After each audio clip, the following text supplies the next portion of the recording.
Hi, I'm the Stock Retro Gamer, and welcome to my countdown of the top 10 Nintendo 64 first-person shooters. The N64 didn't have many FPSs, but the ones it had definitely made their mark on the genre. This is a list of some of the ones that did, and that also meant a lot to me. So, without further ado,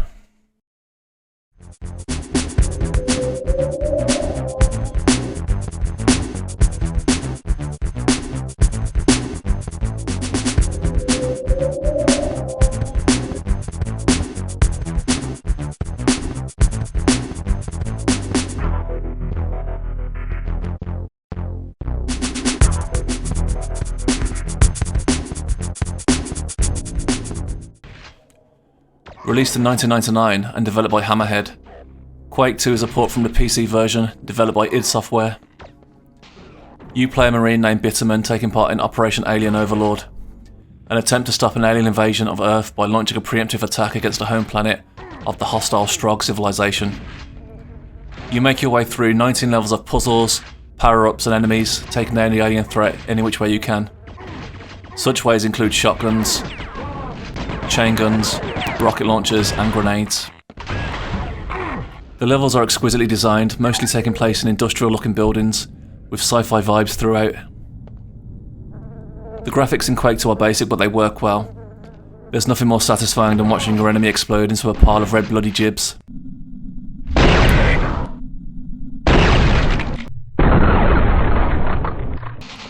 The N64 port included multiplayer for up to 4 people, and there's a lot of fun with some friends. Quake 2 is a violent, sci-fi themed fun shooter, and it makes the list.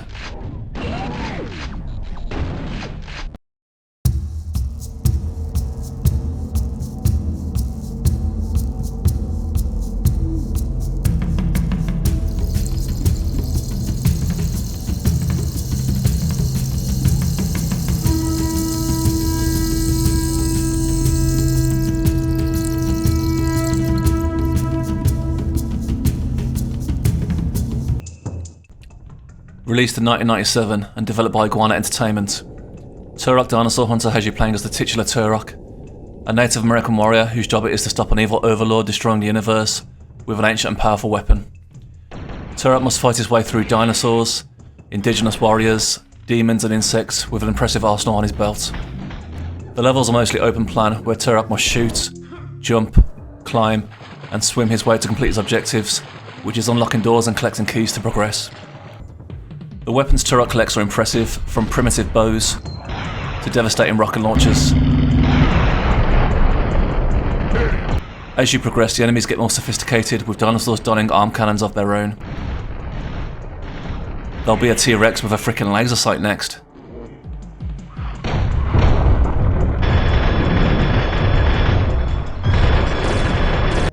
With 8 large stunning levels and 4 boss levels, Turok Dinosaur Hunter is an action-packed, fun and original shooter, and it makes the list.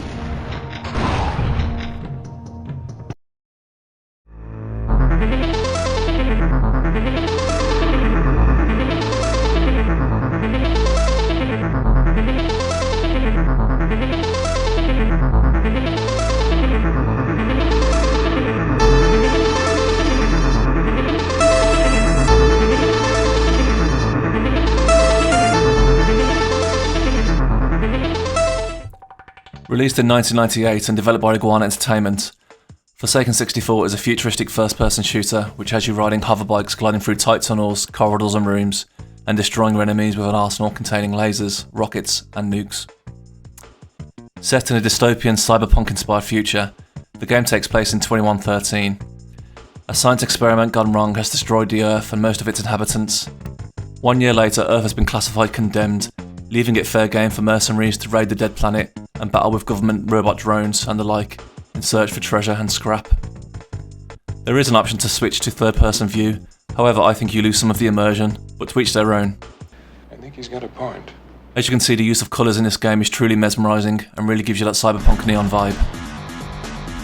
The game also has a split-screen multiplayer battle mode to test your skills against a friend or a computer, and need I mention the music?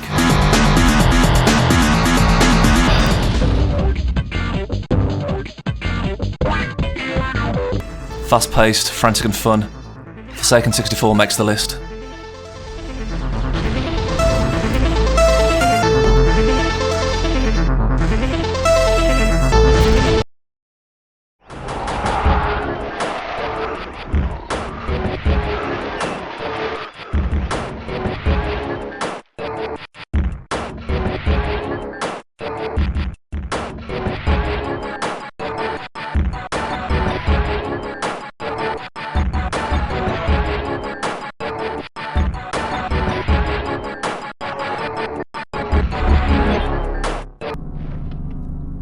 Released in 1998 and developed by Midway, Quake 64 is a direct port from the PC version, which was created by id Software. The game has you trawling through 25 levels of complete carnage, taking out enemies with weapons such as shotguns, a nail gun, and this sweet lightning gun. The game combines medieval environments with demonic symbolism and monsters, giving it a unique style of its own. The levels use a fairly simple find key to get through door and progress system, but hey, if it ain't broke. And let's not forget the soundtrack, composed by 9 Inch Nails.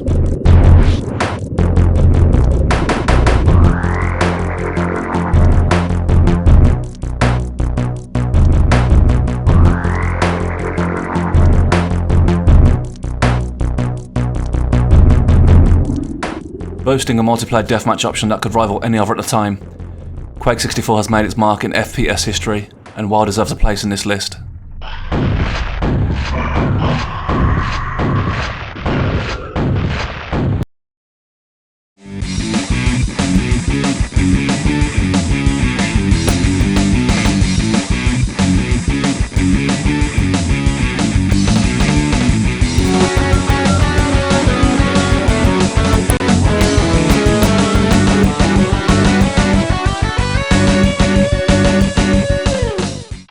Released in 1997 and developed by 3D Realms, Duke Nukem 64 is a port from the classic DOS version.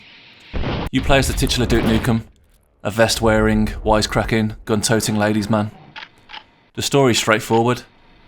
Aliens are attacking Earth and have mutated the LAPD into some kind of pigman hybrid species. Duke's job is to take them out and save the planet. Now, Duke Nukem was never praised for its compelling narrative. The purpose of this game is fun, and fun it is. A massive feature of this game is the environment interactivity. It has lots. Anything in this game that seems like it can react from pressing the action button, whether it be a toilet or a pinball machine, will either do something or get a vocal witty response from Duke. Don't have time to play with myself. Go away. We're like close. Also, most things in the levels can be destroyed. This level of detail, it meant a lot to the young player at the time. Now, it would be remiss of me not to mention all the pop culture references in this game too, of which there are many, such as Aliens, Baywatch, A Clockwork Orange, Evil Dead, Come get some. and many, many more. Groovy. All these add to the depth and the quirkiness of Duke Nukem. Some of the weapons in this game deserve a mention too for their inventiveness, such as the Shrinker and the Expander, which, as you can see, do exactly what it says on the tin. Now, because it's a Nintendo port, some of the choice phrases Duke originally said have been replaced or watered down for the targeted younger generation, but the gore and the swagger remains. Want some? Duke Nukem 64 also features multiplayer deathmatch for up to 4 players, and the co-op mode. Brash and violent, Duke Nukem was very much a product of its time, and it makes the list.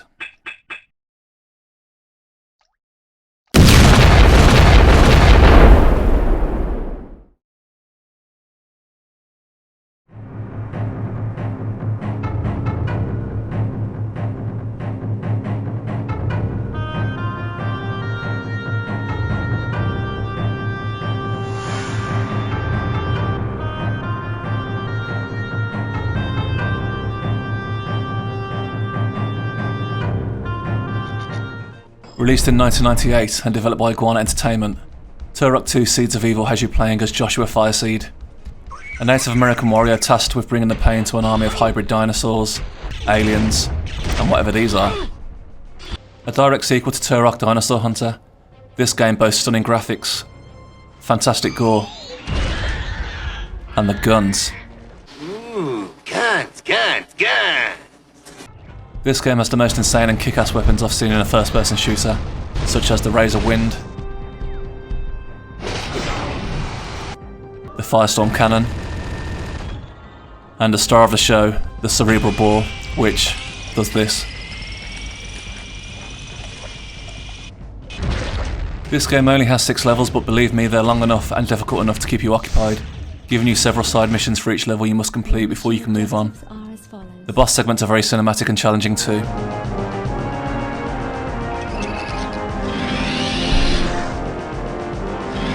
Turok 2 was one of the first to make use of the expansion pack, which is why it looks so slick with rich textures.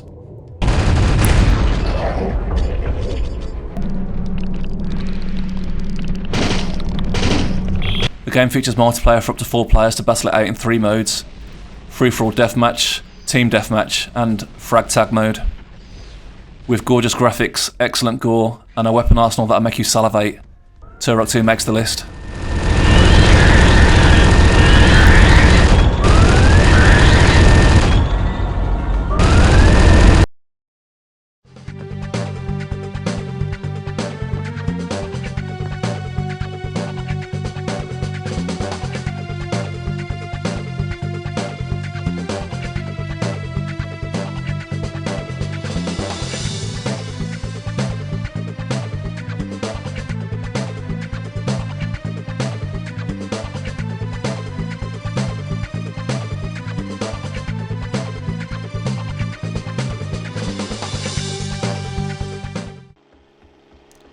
Released in 2000 and developed by Eurocom, the world is not enough as you... Oh, 1 second.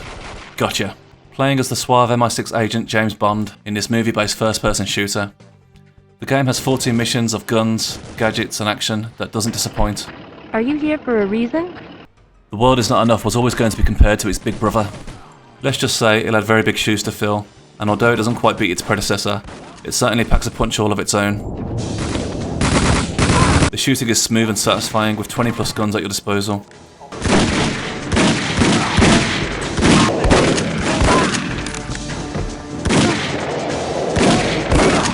Not to mention the watch gadgets you get to use.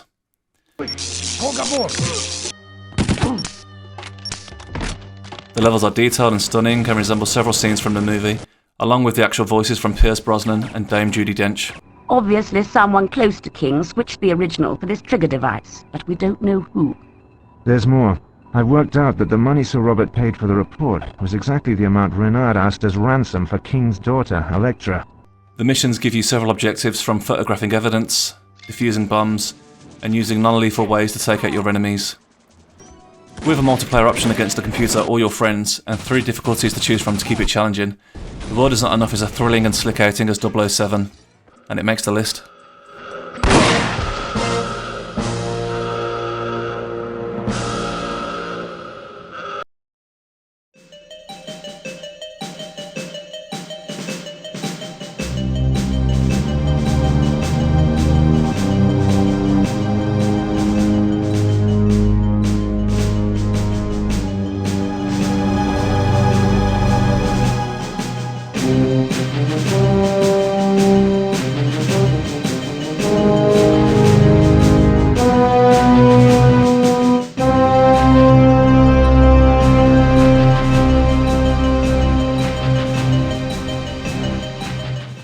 Released in 1997 and developed by Midway, Doom 64 is very much overlooked and very much its own game. Not being a port of the original like the PlayStation version was, this version of Doom was built from scratch and boasts bigger sprites, some new guns, and a different tone altogether.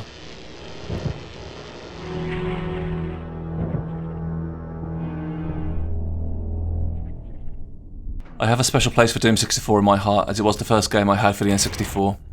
Now, I may have wanted a different game starring a famous MI6 spy, but I was happy enough playing this once I got into it.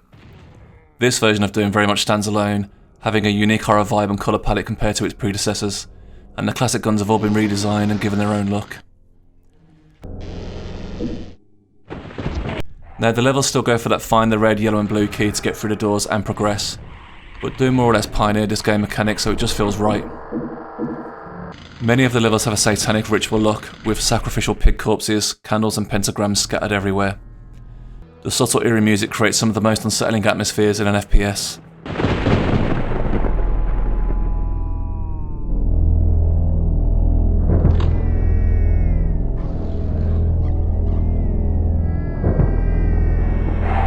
On top of the great guns, stunning levels and heart-pumping action, Doom 64 also relies heavily on puzzle solving, utilising speed, cunning and memory to progress in the level. This gives you a much needed break from the chaos and has you taking a more cerebral approach to the game. The killing is plentiful, the visuals are beautiful, and the enemies relentless. Rip and tear until it is done.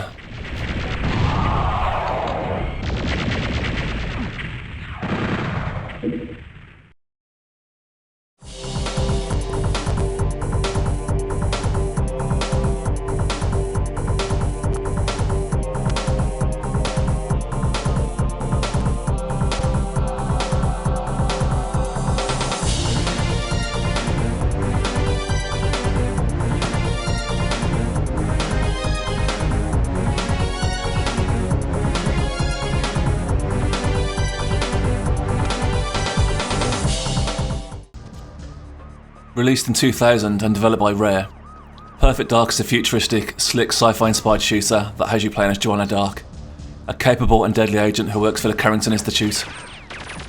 Set all the way in 2023, two alien races are at war with each other. One of them, the Mayans, are in league with the Carrington Institute. The others, the Skedar, are in league with the greedy corporation Datadyne, who acts as the main antagonist of the game. Your mission: stop the Skedar from supplying Datadyne with enough advanced tech to become the world's ultimate power.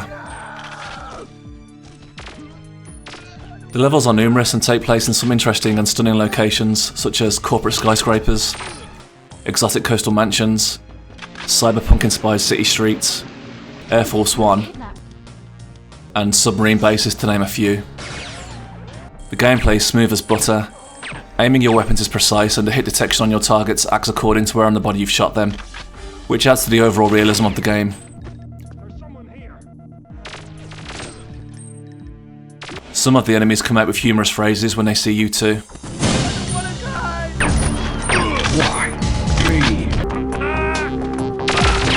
As you might expect, the weapons are plentiful, and since this was set in the future, many have a cool, slick design. They range from pistols to automatics to sniper rifles to laptop guns. That's right, there's a gun that's a laptop, although it turns into a turret. The game features multiplayer for up to 4 players, where you can play deathmatch mode, capture the flag and king of the hill, with many of the rules being customizable to suit your needs. In conclusion, Perfect Dark is a gorgeous, well-polished and fun shooter that deserves your time and attention, and it makes the list.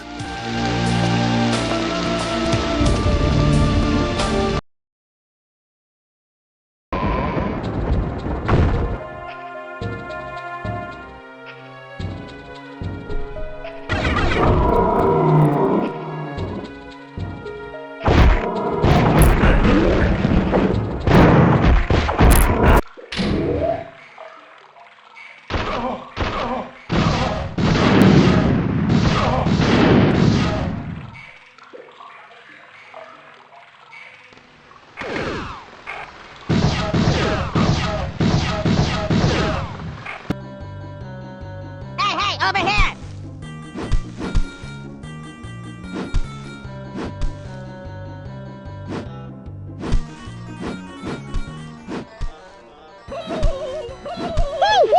Hey, dumbass, over here!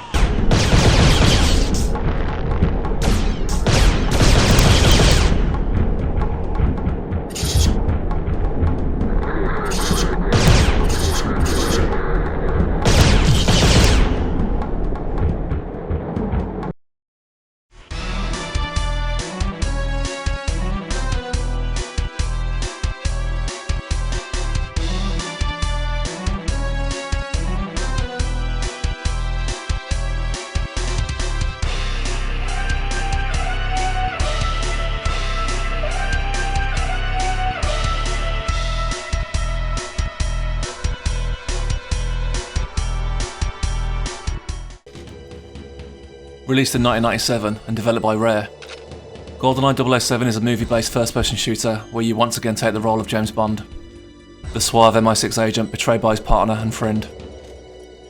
GoldenEye very nearly didn't happen.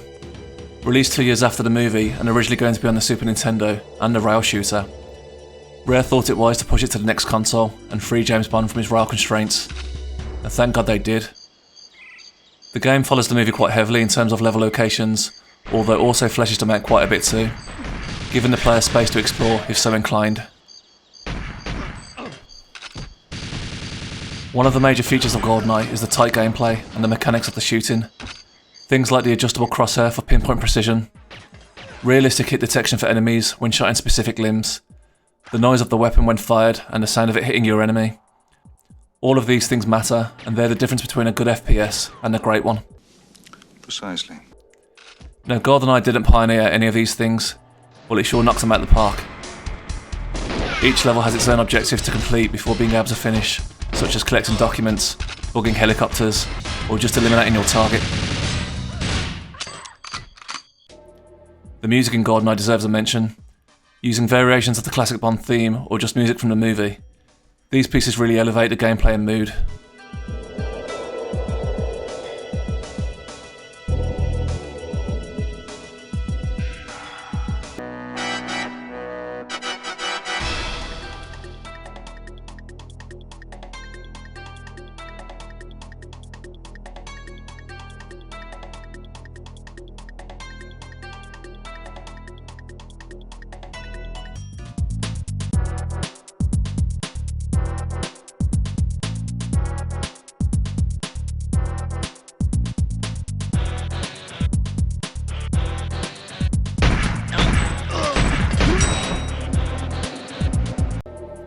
Of course the guns are great.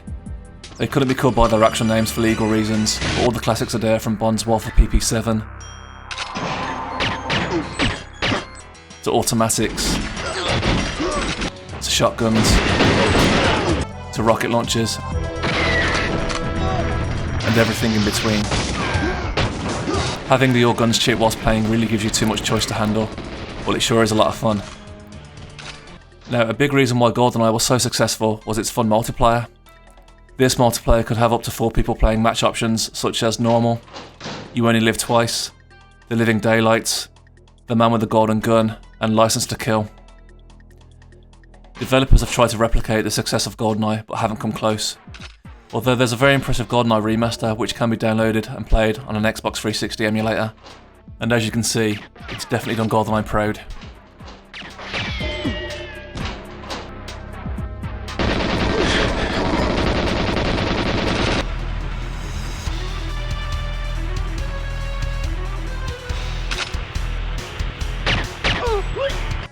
Excellent gameplay, a moving soundtrack, amazing weapons and great graphics. GoldenEye gets the #1 spot in this list. I do hope you enjoyed my top 10 countdown of N64 FPSs. Please like, share and subscribe if you did, and I'll catch you in the next video.